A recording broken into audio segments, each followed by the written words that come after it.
And now we'll make a medicinal plaster. Medicinal plasters have been used since the time of prehistoric Greece. Plaster mass was either sold in a box or in a bar form, ready for use by the patient at home. Spanish flies were well known in their usage in plasters. Spanish flies are, in fact, green beetles. The Danish author and playwright Holberg referred to Spanish flies in one of his works, where the hero, supposedly distraught by the buzzing of flies inside his mind, was given a Spanish fly plaster on his head to attract the flies out. The plaster I'll make is a Kyung's plaster, which has been both well known and used right up until the present day. Kyung's plaster was used on boils and abscesses and was made from red lead mixed with olive oil, which received warm treatment. A saponification occurs in the process, resulting in a black lead soap and glycerine.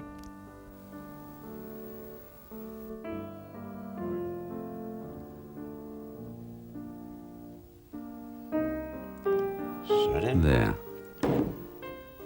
And we put it into a plaster pan.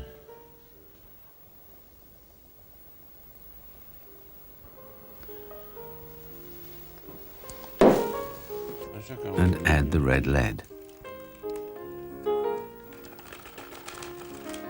And saponify it.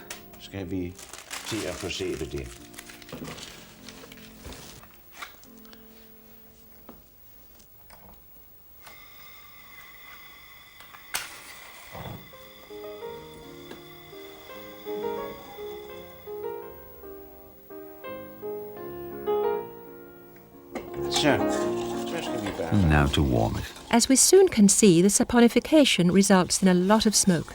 This happens when glycerine decomposes. Camphor in a solution of kerosene is then added because of camphor's warming effect on the skin. Now it should change color as the process gets started.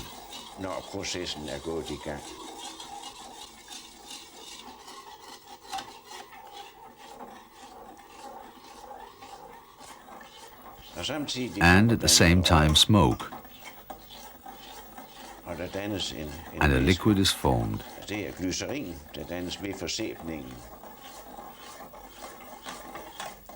is glycerine, which decomposes.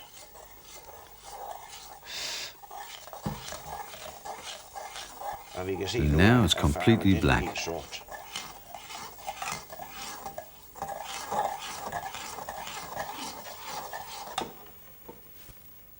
So, we can turn the gas off and allow it to cool before we add camphor and kerosene.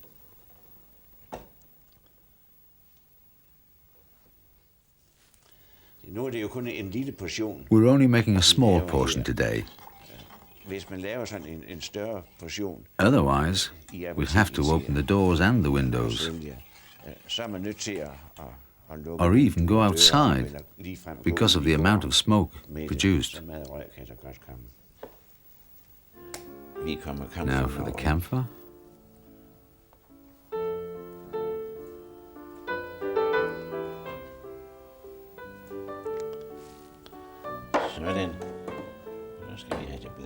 There we are. Now I'll mix it.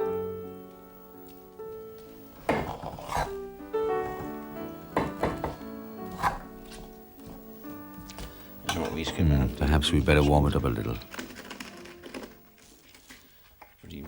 because we have to pour it into our small boxes.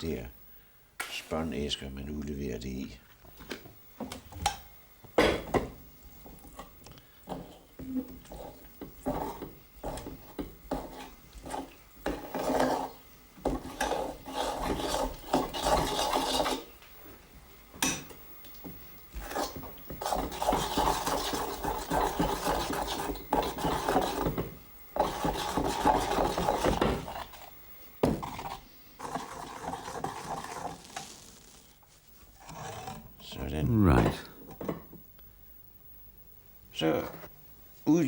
We dispatch it in boxes made from wood shavings. which we pour it into.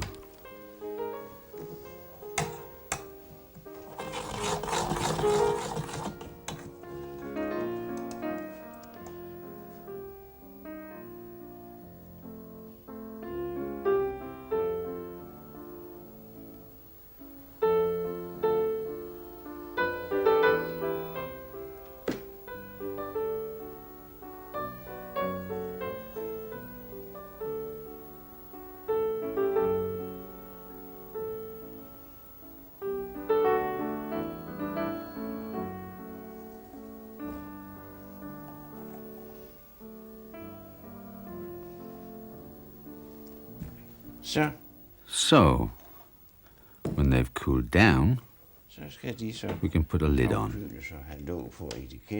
and label the boxes. But in the meantime, let's see how people used the plasters. They were used on boils and abscesses. And when you needed one, you'd take a knife from the kitchen, warm it over a flame,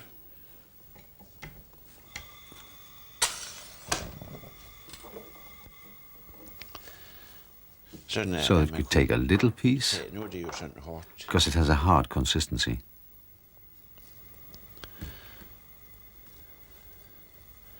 And spread it on a cloth.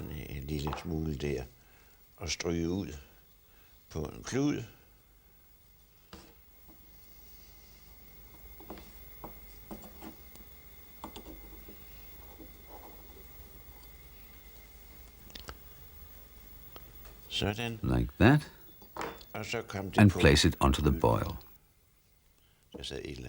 But you could also buy plasters from the chemists which were already spread. A look inside pharmacist Simonson's book reveals different sizes of plaster, from the size of a small coin, to a playing card, to the palm of a hand. This is a melilot plaster, which is a dispensing medicament.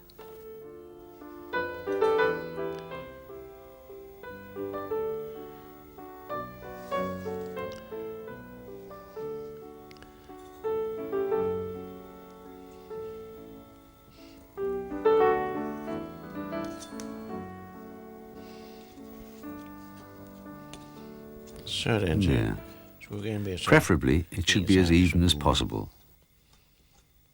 And when we remove the template, there's our spread plaster.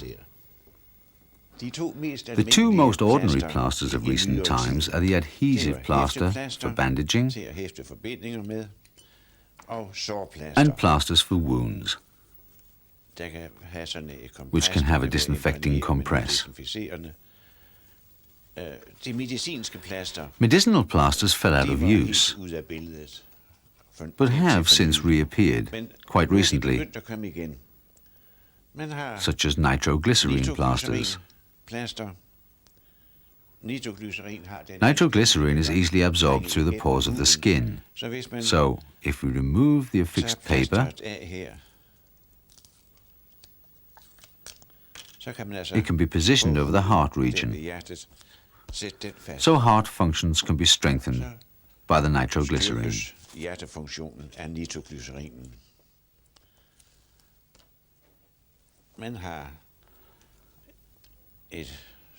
There's also a plaster which is prepared with scopolamine and counteracts seasickness. A small plaster employed behind the ear. And to help stave the hunger for tobacco, perhaps even stop a smoking habit altogether, we have a nicotine plaster,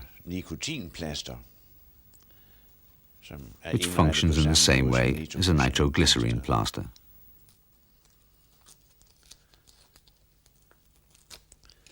So you can have your daily doses of nicotine. So then, now we've had a little incursion into the world of plasters, right from the ancient and up to the modern.